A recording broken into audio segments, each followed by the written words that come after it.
Başkın gelişin arayı sevdayı Muhammed.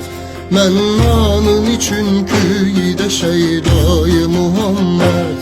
Kim ümmetidir hamdü senatın ayın ayıtur.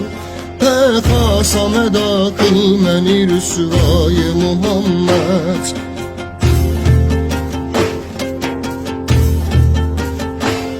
Gönlümde salıp ışkı muhabbetni ilahi. Kıl gilmeni sen aşıkı yektayı Muhammed. Başım gelişip narayı sevdayı Muhammed. Men anın için küyde şeydayı Muhammed.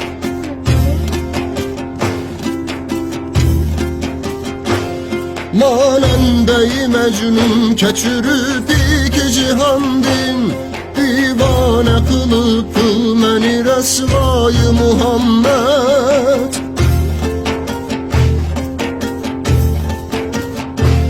Daim gamı ümmet yediyu yemedi nimet.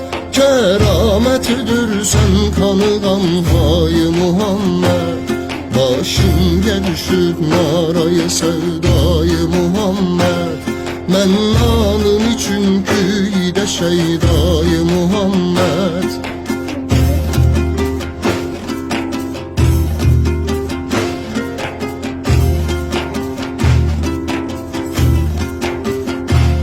Ümmet günahını tile bol şaha şahenşah.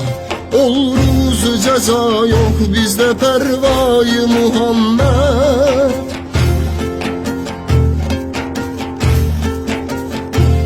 Men ürgüleyim kuş keremin bin seni Allah.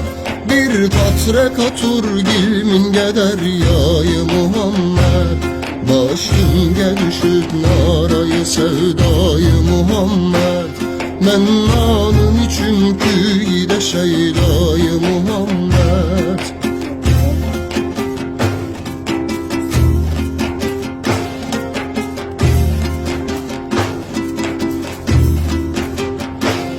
Ruyu siyahin sür kademin piri muganga. Lütfetse berur dideyi binayı Muhammed.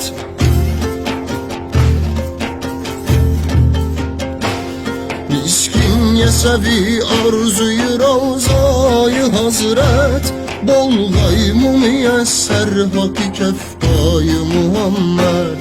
Başım gelişip narayı sevdayı Muhammed.